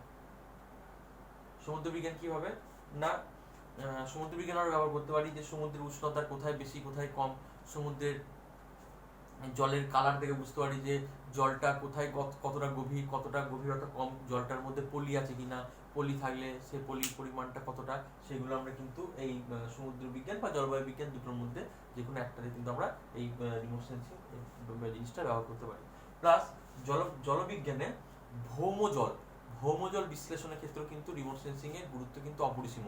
কারণ ভৌমজল স্তর এবং ভৌমজল কোথায় বেশি থাকতে পারে কোথায় কম থাকতে পারে, এগুলো আমরা বিভিন্ন রিমোট সেন্সিং তথ্য এবং সংখ্যাতাত্ত্বিক বিশ্লেষণ অর্থাৎ স্ট্যাটিস্টিক্স এবং রিমোট সেন্সিং তথ্যের মাধ্যমে কিন্তু জলবিজ্ঞানের ভৌমজলের কিন্তু অবস্থান আমরা জানতে পারি, এবং ভৌমজলটা সেটাকে কতদিন থাকবে বা কত বছর পর্যন্ত সেই ভৌমজল ব্যবহার করতে পারবো, সবগুলোই কিন্তু আমরা এই রিমোট সেন্সিং তথ্যের মাধ্যমে কিন্তু আমরা বিচার বিশ্লেষণ করতে পারি। ঠিক আছে, আর কোথায় করতে পারি, আর করতে পারি ভূতাত্ত্বিক বিজ্ঞানে, ভূতাত্ত্বিক শাখায়। ভূতাত্ত্বিক শাখা মানে হচ্ছে জিওলজি। তাহলে কোথায় কি ধরনের জিওলজি? আমরা জিওলজিক্যাল ম্যাপ শিখবো। তাহলে জিওলজিক্যাল ম্যাপে যখন আমরা দেখবো, সেখানে দেখবো বিভিন্ন পাথর দিয়ে বেড বা পলিশ মানে রকের যে লেয়ার, পাথরের যে স্তর সেগুলো তৈরি, কোন স্তর কি পাথর দিয়ে তৈরি, সেখানে তৈল আছে কিনা, বা সেখানে কোনো জীবাশ্ম থাকার সম্ভাবনা আছে কিনা, বা সেখানে সেই পলি স্তরগুলো সোজা না বেঁকে আছে বা কতটা অ্যাঙ্গেলে বেঁকে আছে, সেইগুলো আমরা রিমোট সেন্সিং তথ্য থেকে আমরা জানতে পারি। অর্থনৈতিক ভূগোল আমরা কিভাবে জানতে পারি? অর্থনৈতিক ভূগোলে কিভাবে ব্যবহার করতে পারি? অর্থনৈতিক ভূগোলে কোথায় কি ধরনের খনিজ পদার্থ আছে, কোথায় মিনারেলস বেশি থাকার সম্ভাবনা আছে, খনিজ পদার্থ সম্ভাবনা বেশি আছে, বা কোথায় কি ধরনের তৈল কতটা কোথায় আছে, বা কয়লা কোথায় আছে, এই সমস্ত তথ্য কিন্তু আমরা রিমোট সেন্সিং ডেটার মাধ্যমে আমরা করতে পারি। মানে এই জিনিসগুলো করার ক্ষেত্রে মানে অর্থনৈতিক ভূগোলে কিন্তু আমরা অ্যাডভান্স রিমোট সেন্সিং বা আরো উন্নত মানের রিমোট সেন্সিং প্রযুক্তি আমরা কিন্তু ব্যবহার করে থাকি। তাহলে এইভাবে কিন্তু আমরা যখন লিখবো, তখন কিন্তু আমরা এইভাবে লিখবো যে ভূগোলে রিমোট সেন্সিং তথ্যের ব্যবহার। সেখানে আমরা প্রথমে একটা ইন্ট্রোডাকশন দেবো। ইন্ট্রোডাকশনে আমরা কি লিখবো?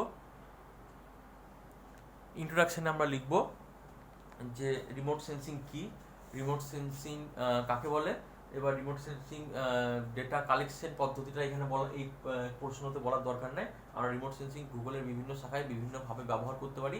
এবার আমরা এক এক দুই করে পয়েন্ট লিখবো কোন শাখায় কিভাবে আমরা রিমোট সেন্সিং তথ্য ব্যবহার করতে পারি।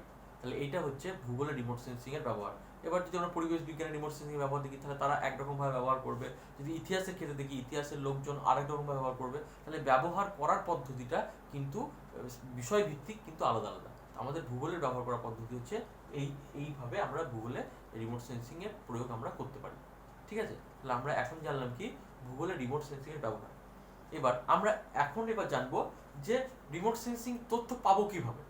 মানে আমি এতক্ষণ যে ডেটা কালেকশন পদ্ধতিটা বললাম, ডেটা যেটা কালেকশন হলো বা যেটা গ্রাউন্ড স্টেশন বা বিভিন্ন যে অফিসগুলোতে, মানে ওই স্পেস স্টেশনগুলোতে, গ্রাউন্ডে যেগুলো রয়েছে, মানে হায়দ্রাবাদ বা আমেরিকাতে যেখানে রয়েছে স্টেশনগুলো, তারা যে তথ্যগুলো কালেক্ট করে, তথ্যগুলো পাবো কিভাবে আমরা? আমাদের কাছে কি তথ্যগুলো কি অ্যাভেলেবেল, বা আমরা তথ্যগুলো কি পাওয়ার যোগ্য, বা আমাদের পেতে গেলে কি কোনো টাকা লাগবে, বা কি করতে হয়, সেটা আমরা আজকে ওইটুকু শিখবো যে কিভাবে আমরা সেই তথ্যগুলোকে পেতে পারি এবং সেগুলো কিভাবে ব্যবহার করতে পারি। ঠিক আছে?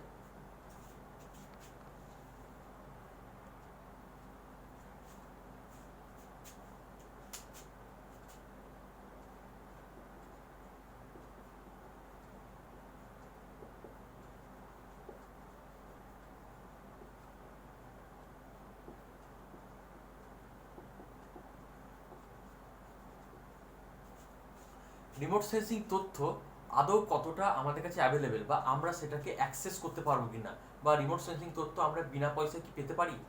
এখন এটা হচ্ছে প্রশ্ন। রিমোট সেন্সিং তথ্য বা স্যাটেলাইট ডেটা বা উপগ্রহ মানচিত্র, মানচিত্র বলা ভুল, উপগ্রহ চিত্র আমরা কি ফ্রি অফ কস্টে পাওয়া আমাদের পক্ষে সম্ভব? আমাদের মতো যারা স্টুডেন্ট রয়েছি তাদের পক্ষে কি এই সমস্ত ডেটা পাওয়া সম্ভব? হ্যাঁ, উত্তর হচ্ছে হ্যাঁ, এটা সম্ভব। রিমোট সেন্সিং তথ্য ফ্রি অফ কস্টে পাওয়া সম্ভব। তার আগে জানবো রিমোট সেন্সিং এর ডেটা কত রকমের হয়ে থাকে, মানে ডেটাটা আমরা কিভাবে পেতে পারি। রিমোট সেন্সিং এর দুটো দেশ এই তথ্য ফ্রি অফ কস্টে প্রদান করে থাকে। একটা হচ্ছে ইউএসএ, একটা হচ্ছে ইন্ডিয়া। পৃথিবীর অন্যান্য দেশও অনেক আছে, রাশিয়া রয়েছে, ফ্রান্স আছে, তারাও রিমোট সেন্সিং এর তথ্য ফ্রি অফ কস্টে প্রদান করে থাকে। কিন্তু আমরা মানে যখন আমরা জিআইএস এর কাজ করব, তখন আমরা যে তথ্য দিয়ে কাজ করব বা বর্তমান গবেষণাতে যে তথ্য সর্বাধিক বেশি ব্যবহৃত হয়, আমি শুধু ওই তথ্যগুলোই বলবো, আমি বেশি তথ্যের কথা বলবো না, আমাদের ব্যবহার্য তথ্যের কথাই বলবো।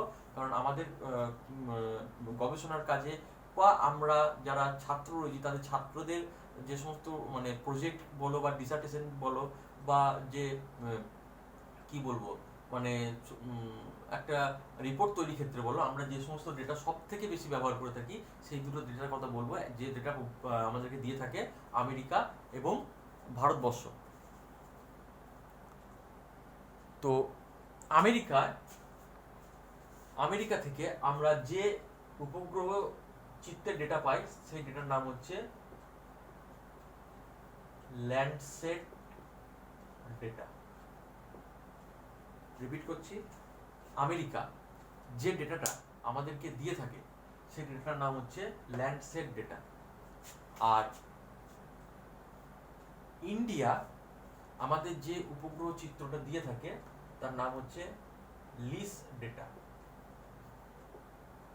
আমেরিকা যে ডেটাটা আমাদেরকে দিয়ে থাকে তার নাম হচ্ছে ল্যান্ডস্যাট ডেটা, আর ইন্ডিয়া যেটা দিয়ে থাকে সেটা হচ্ছে লিস data.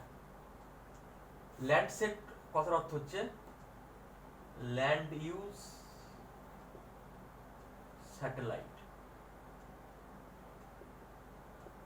Land use satellite, land use satellite মানে হচ্ছে আমেরিকা যে তথ্যটা প্রদান করে থাকে সেই তথ্য থেকে আমরা কোনো একটা দেশের বা কোনো একটা অঞ্চলের ভূমির ব্যবহার কেমন সেটা আমি জানতে পারি এই তথ্য থেকে। ভূমির ব্যবহার মানে হচ্ছে যে ধরে নাও যে রামপুরহাট সাব ডিভিশনে বা রামপুরহাট ব্লকে কতটা কৃষি জমি আছে, কতটা জলাশয় আছে, কতটা আমি যদি বলি বাড়িঘর আছে, কতটা রাস্তা আছে, কতটা উন্মুক্ত জায়গা আছে, কতটা বালির চর আছে, সেইগুলো যখন আমি ম্যাপ মানচিত্র করব সেই মানচিত্র হচ্ছে ল্যান্ড ইউজ ম্যাপ বা ভূমি ব্যবহার মানচিত্র, যেটা আমরা পেয়ে থাকি আমেরিকার ল্যান্ডসেট ডেটা থেকে।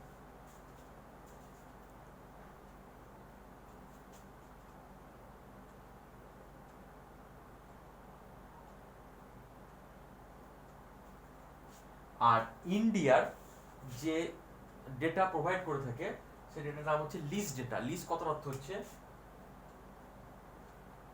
Linear imaging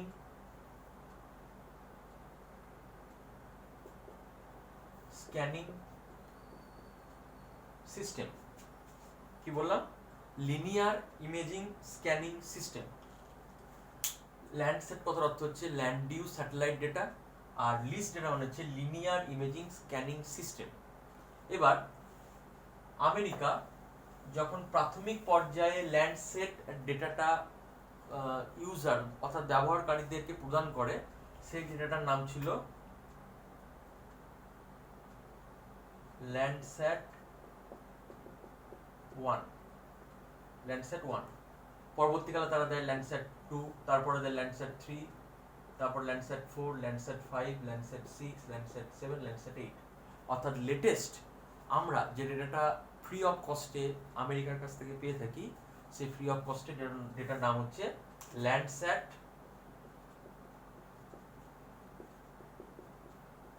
8 data.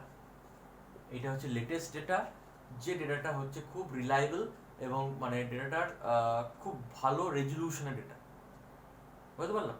ডেটাটা খুব ভালো রেজলিউশনের ডেটা। তো এটা হচ্ছে রেজলিউশন কি না কি এটা আমি পরে আসবো। জাস্ট আমি ডেটার সম্পর্কে বলছি, ডেটার অ্যাভেলেবিলিটি কতটা বা কি অ্যাভেলেবিলিটি থাকলে সেটা কি ডেটা অ্যাভেলেবল সে জাস্ট এটা বলছি। এতগুলো ডেটার মধ্যে এখন লেটেস্ট ডেটা হচ্ছে ল্যান্ডস্যাট 8।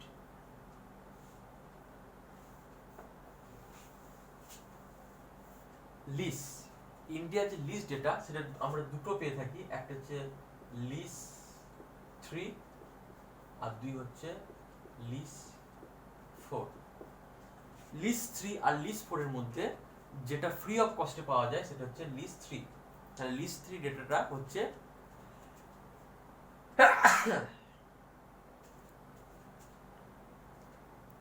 লিস 3 ডেটা হচ্ছে ফ্রি অফ কস্ট ডেটা। এটা আমরা ফ্রি অফ কস্টে কিন্তু ডাউনলোড করতে পারি। এটা ফ্রি অফ কস্টে আমরা লিস 3 ডেটা ডাউনলোড করতে পারি, কিন্তু লিস 4 ডেটা যদি আমরা কিনতে যাই তাহলে কিন্তু এখানে একটা সার্টেন অ্যামাউন্টের টাকা পে করতে হয়, এবং সেই টাকাটা কিন্তু অনেকটা হেভি অ্যামাউন্টের টাকা, কয়েক লক্ষ টাকা আমাদেরকে পে করতে হয় এই ডেটাটা পেতে। সেজন্য আমরা লিস্ট 4 এর দিকে আমরা কোনোভাবেই যাওয়ার চেষ্টা করব না বা যাবো না।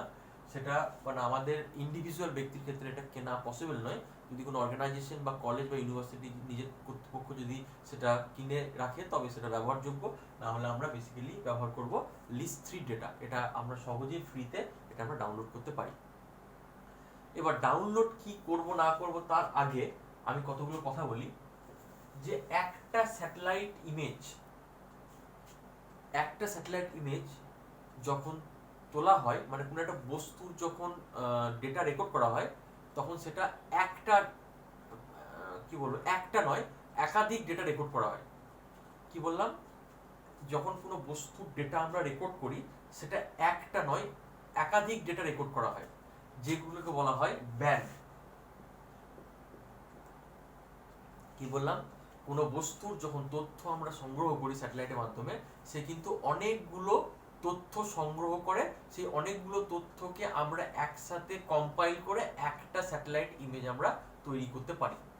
কিরকম ব্যাপারটাকে যদি সহজে এক্সাম্পল দিই, সাপোজ এরকম ক্যামেরায় আমি একটা ছবি তুলছি, যে আমি এখানে দাঁড়িয়ে আছি, একটু পর আমি এখানে দাঁড়ালাম, আমার ছবি তোলা হলো, আমি একটু সরে এলাম, আবার ছবি তোলা হলো, আবার একটু সরে গেলাম, আবার ছবি তোলা হলো, আবার একটু সরে গেলাম, ছবি তোলা হলো। এবার আমি যতবার সরলাম ততবার ছবিগুলো তোলা হলো। এবার সমস্ত ছবিগুলোকে যদি আমি একসাথে কম্পোজিট করি, তাহলে কি দেখতে পাবো, যে আমার ছবিটা আস্তে আস্তে, আমি কিন্তু আস্তে আস্তে সরছি, অর্থাৎ আমি কিন্তু মুভ করছি, এই ব্যাপারটা আমি বুঝতে পারবো। আমি বুঝতে পারলাম কি বলতে চাইছি। এখন মোবাইল তোমরা মোটামুটি সবাই অভ্যস্ত ব্যাপারটাতে, যে ভিডিও মিক্সিং যেটা হয়, যে আমি এখানে দাঁড়ালাম, কিছু মানে হাত পা নাড়ালাম বা অ্যাক্টিভিটি করলাম, আবার একটু সরে গিয়ে দাঁড়ালাম, আর একটু সরে গিয়ে দাঁড়ালাম, তাহলে ওই পরপর যতগুলো ভিডিও আমি করলাম সেগুলোকে একসাথে জোড়া লাগিয়ে কি পাবো, আমার একটা কমপ্লিট ভিডিও পাবো, যে ভিডিওতে আমি আমার কমপ্লিট মুভমেন্টগুলো, আমি আমার সমস্ত মানে মানে শরীরের যে অঙ্গি ভঙ্গিগুলো, সেগুলো আমি একসাথে দেখতে পাবো। তাহলে একসাথে আমি কখন দেখতে পাবো, যেগুলো যখন আমি সেগুলোকে একসাথে জোড়া লাগাচ্ছি। ঠিক স্যাটেলাইট ইমেজও কিন্তু তাই। সে কি করে, বিভিন্ন ব্যান্ডেড ডেটা কালেক্ট করে। যেমন ল্যান্ডসেট টোটাল 12খানা ব্যান্ডেড ডেটা ও কালেক্ট করে। কিরকম ব্যান্ড, মানে ব্যান্ড 1 সে কালেক্ট করে শুধু নীল রঙের ডেটা, ব্যান্ড 2 সে কালেক্ট করে সবুজ রঙের ডেটা, ব্যান্ড 3 সে কালেক্ট করে লাল রঙের ডেটা, ব্যান্ড 4 সে কালেক্ট করে অবলোহিত রশ্মি বা ইনফ্রারেড, অবলোহিত রশ্মি বা ইনফ্রারেড ডেটা। 5 নম্বর তাই করে নিয়ার ইনফ্রারেড ডেটা। এইভাবে B5, B6, B7, B8, B9, B10, B11, B12 এরকম করে ও কি করে, টোটাল 12টা ডেটাও কালেক্ট করে। এই 12টা ডেটাকে যদি আমি জোড়া লাগাই, তবেই কিন্তু আমি একটা কমপ্লিট স্যাটেলাইট ইমেজকে আমি দেখতে পাবো। বুঝতে পারলাম। ল্যান্ডসেট 8, এটা ল্যান্ডসেট 8 এর ডেটা বলছি আমি। ল্যান্ডসেট 8 কতগুলো ব্যান্ডের ডেটা কালেক্ট করে, টোটাল 12টা ব্যান্ডের ডেটা কালেক্ট করে। 12টা ব্যান্ড 12 ধরনের তথ্য কালেক্ট করে। নীল ব্যান্ড 1 কি করছে, নীল রং কালেক্ট করছে, মানে ব্যান্ড 1 কালেক্ট করছে শুধু জলটাকে নিল, আর কিছু কিন্তু ডেটা ব্যান্ড 1 কিন্তু আর নেবে না। ব্যান্ড 2 কি নেবে, ব্যান্ড 2 নেবে সবুজ রঙের ডেটা, মানে পৃথিবীতে যে সমস্ত বস্তুগুলো সবুজ রশ্মি প্রতিফলিত করে সেইগুলো সে নেবে, মানে উদ্ভিদের ক্ষেত্রে যদি হয়। লাল হচ্ছে যেগুলো লাল রঙের উদ্ভিদ, মানে আমি যদি লাল রঙের বস্তু, মানে আমি যদি বলি বিল্ডিংস বা বাড়িঘর, তখন কিন্তু সে কিন্তু কালেক্ট করে শুধু বাড়িঘরগুলো 3 নম্বর ব্যান্ডটা কালেক্ট করে। এইভাবে কি হয় না, এক একটা ব্যান্ড এক একটা বস্তুর ডেটা সংগ্রহ করে টোটাল 12টা ডেটা সে কালেক্ট করে। এই 12টা ডেটাকে যদি আমি কম্পোজিট বা যদি জোড়া লাগাই, তাহলে আমি একটা কমপ্লিট উপগ্রহ মানচিত্র দেখতে পাবো। বুঝতে পারলাম। এবার সে ডেটাগুলো কিরকম ভাবে একটা ফোল্ডার মধ্যে থাকে সেটা আমি দেখাচ্ছি।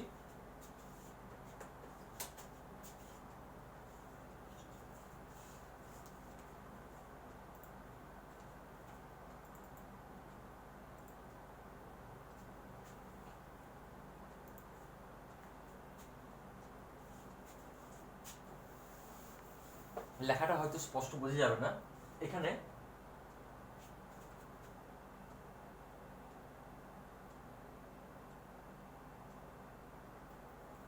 দেখো টোটাল 12টা একটা ব্যান্ড আছে। এটা হচ্ছে ব্যান্ড 1, এটা হচ্ছে ব্যান্ড 1,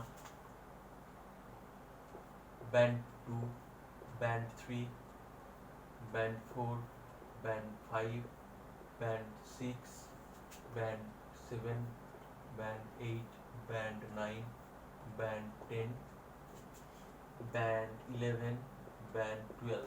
এরকম করে টোটাল কটা আছে, 12টা আমার ব্যান্ডের ডেটা রয়েছে। এখানে কিছু এক্সট্রা কিছু ইনফরমেশন থাকে, সেগুলো আমি পরে আলোচনা করব, কিন্তু এরকম ভাবে 12টা ব্যান্ড কিন্তু আমার থাকে। এবার এই ব্যান্ডগুলোকে আমি জোড়া লাগাবো। এবার জোড়াটা লাগাবো কোথায়? জোড়াটা লাগাবো আমরা যে সফটওয়্যার শিখবো আমরা কোয়ান্টাম জিআইএস বা কিউজিআইএস, সেই কিউজিআইএস সফটওয়্যারের মাধ্যমে আমি জোড়া লাগাবো। তো এখন এই মুহূর্তে আমার জোড়া লাগানো আছে, সেই জোড়া লাগিয়ে এই ছবিগুলো কেমন দেখতে হবে, এগুলো তো আমরা সাদা দেখছি বেসিক্যালি, এগুলো আমরা সাদা সাদা দেখছি, তো এটা তো সাদা হবে না, একটা কালার ফুটে উঠবে। সেই জিনিসটা কেমন দেখতে হবে সেটা হবে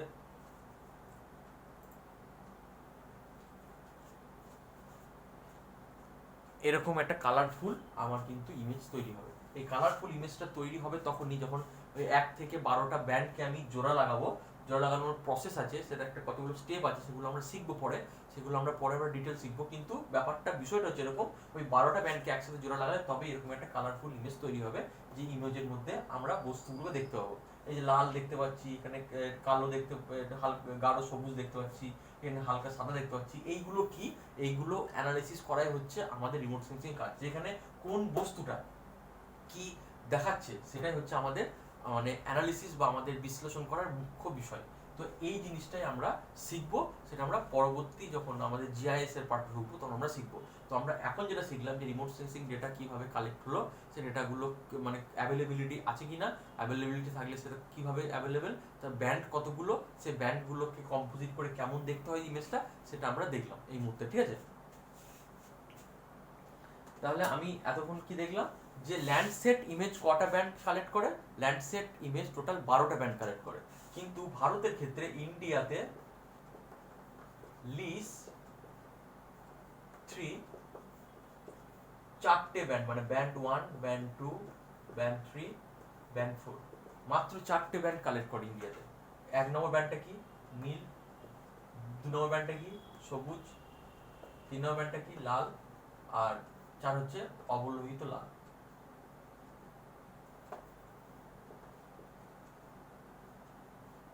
অবলোহিত রশ্মি, লাল নয়, অবলোহিত রশ্মি। এটা নীল রশ্মি, সবুজ রশ্মি, লাল রশ্মি, অবলোহিত রশ্মি, অর্থাৎ এটা হচ্ছে ব্লু, গ্রিন, রেড এবং এটা হচ্ছে ইনফ্রারেড। এই 4 ধরনের ডেটা কালেক্ট করে ভারতবর্ষের লিস্ট ডেটা। বুঝতে পারলাম? তাহলে আমেরিকার স্যাটেলাইট বেশি ডেটা কালেক্ট করে আর ইন্ডিয়ার স্যাটেলাইট কম ডেটা কালেক্ট করে। এখন ক্লিয়ার? মানে ইন্ডিয়ার স্যাটেলাইটের যখন আমি ছবি পাবো তখন ওই রকমই কালার দেখতে পাবো, কিন্তু ওই কালারটা এই 4টে ব্যান্ডকে জোড়া লাগিয়ে পাবো। আর আমেরিকার যে স্যাটেলাইটটা, সেইটার কালারটা যেটা দেখলাম সেটা 12টা ব্যান্ডকে একসাথে জোড়া লাগিয়ে ওই কালারটা আমি দেখতে পেয়েছি। এতটা ক্লিয়ার সবার কাছে? এইবার জাস্ট আমি আরেকটা জিনিস বলে দিই যে আমরা ডেটাটা ডাউনলোড করব কিভাবে। আমরা আমেরিকা ইউএস এর ডেটা কালেক্ট করার জন্য গুগল আমরা জানি গুগল একটা সার্চ ইঞ্জিন, আমরা লিখব USGS আর্থ এক্সপ্লোরার। কি লিখব? গুগলে গিয়ে USGS আর্থ এক্সপ্লোরার, এই ওয়েবসাইটে গিয়ে আমরা আমেরিকা স্যাটেলাইটের ডেটা ডাউনলোড করতে পারবো। আর ইন্ডিয়ার ক্ষেত্রে কি হবে? গুগলে গিয়ে লিখবো আমরা ভুবন। আমরা গুগলে গিয়ে লিখবো ভুবন। এই ভুবনে যদি যাই তাহলে আমরা ইন্ডিয়া স্যাটেলাইট, মানে এটা হচ্ছে লিসের ডেটা কালেক্ট করতে পারবো। আর এখানে গিয়ে আমরা কার ডেটা কালেক্ট করতে পারবো? এখানে গিয়ে আমরা কালেক্ট করতে পারবো ল্যান্ডসেটের ডেটা কালেক্ট করতে পারবো। তাহলে আমরা কি করতে পারলাম? ইন্ডিয়া ডেটা কালেক্ট করার জন্য গুগল লিখবো ভুবন, BHUVAN, সেখানে আমরা লিসের ডেটা কালেক্ট করতে পারবো। আর আমেরিকার ডেটা কালেক্ট করতে পারবো যেটা ল্যান্ডসেট ডেটা, সেটা USGS earth explorer. Bhuvan controlled by, Bhuvan কার দ্বারা পরিচালিত হচ্ছে? ইসরো। আর USGS আর্থ এক্সপ্লোরার অর্থাৎ আমেরিকার যেটা স্যাটেলাইট পাবো সেটা পরিচালিত হচ্ছে নাসার দ্বারা। নাসা আমরা জানি ন্যাশনাল অ্যারোনটিক্স স্পেস অ্যাডমিনিস্ট্রেশন, আর ইসরো হচ্ছে Indian Space Research Organisation. National Aeronautics Space Administration, এটা গুগলে টাইপ করলে তোমরা খুঁজে নিতে পারবে। National Aeronautics Space Administration. আর ইসরোটা আমি আগে বলেছি ইন্ডিয়ান স্পেস রিসার্চ অর্গানাইজেশন। এইভাবে আমরা কি করতে পারি না, আমেরিকার ডেটা ফ্রি অফ কস্টে আমরা কালেক্ট করতে পারি ল্যান্ডসেটের। আর এখানে আমরা ইন্ডিয়ার ডেটা ভুবন থেকে কালেক্ট করতে পারি ফ্রি অফ কস্টে। এবার ডেটা কিভাবে ডাউনলোড করতে হবে সেটা আমি পরবর্তীকালে যখন আমরা স্যাটেলাইট ইমেজের কাজ শিখবো তখন আমরা ডেটা ডাউনলোড করা আমরা শিখে যাব কীভাবে ডেটা ডাউনলোড করতে হয়। এই ডেটা ডাউনলোড করার জন্য আমাদেরকে একটা রেজিস্ট্রেশন করতে হয়, ওদের ওয়েবসাইটে রেজিস্ট্রেশন করলে ওটা ফ্রি অফ কস্টে আমাকে সেই ডেটাটা দেবে। বুঝতে পারলাম? তাহলে আজকে এতটুকুই। তাহলে আজকে আমরা পড়াটা আমরা সামারাইজ করে দিই। আজকের পড়াটা কি হলো? আজকের পড়াটা যেটা হলো যে আমরা 4 নম্বর স্টেজ যেটা ছিল বায়ুমণ্ডলের সাথে পুনরায় শক্তি প্রতিক্রিয়া, তারপর কি করলাম, সেন্সর দ্বারা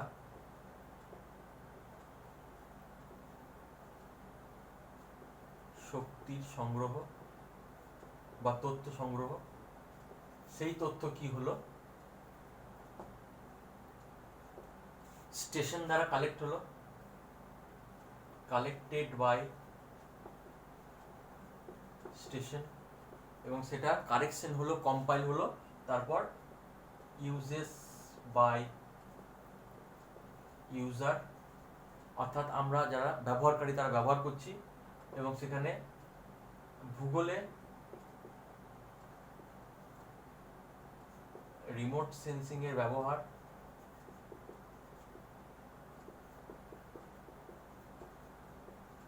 পড়লাম। তারপর কি পড়লাম, অ্যাভেলেবিলিটি অফ ডেটা, আদৌ কি remote sensing data available, availability of remote sensing data, আদৌ কি রিমোট সেন্সিং ডেটা পেতে পারি ফ্রি অফ কস্টে? উত্তর জানলাম হ্যাঁ পেতে পারি। সেখানে কোথায় পেতে পারি, কি পেতে পারি না, আমেরিকার থেকে কিছু পাই আর ইন্ডিয়া থেকে কিছু পাই। আমেরিকার ডেটাটাকে আমরা কি জানলাম, ল্যান্ডসেট, আর ইন্ডিয়া হচ্ছে লিস, এবং সেটা কিভাবে পাবো, গুগলে কি লিখবো, সেটা কিভাবে পাবো সেটা আমরা শিখলাম। ঠিক আছে? তো আজকের পুরো পড়ার সামারাইজটা হচ্ছে এটাই যে দুটো স্টেজ যেটা বাকি ছিল, শক্তির সাথে পুনরায় প্রতিক্রিয়া বায়ুমণ্ডলের, তারপর সেন্সর দ্বারা সে শক্তি সংগ্রহ, সেটা কিভাবে স্টেশনে আসছে, স্টেশনে কিভাবে সেটা কারেকশন হচ্ছে, তারপর ডেটা আমরা ব্যবহারকারীরা হাতে পাচ্ছি, সে ডেটা আদৌ কি আমরা হাতে পেতে পারি ফ্রি অফ কস্টে, সেটা আমরা দেখলাম ফ্রি অফ কস্টে আমরা কিভাবে পাবো, এবং সেটা আমেরিকা ইন্ডিয়ার দুটোর ক্ষেত্রে দুটো ওয়েবসাইট আমরা জানলাম যে কিভাবে আমরা ডাউনলোড করে সেটা ফ্রি অফ কস্টে পেতে পারি। এবার ডাউনলোড প্রক্রিয়া আমি পরে আসবো। আর কি বললাম না, গুগলে রিমোট সেন্সিং এর ব্যবহার। তাহলে আজকের ক্লাস এতটুকু পর্যন্ত, নেক্সট ক্লাস আবার পরের দিন।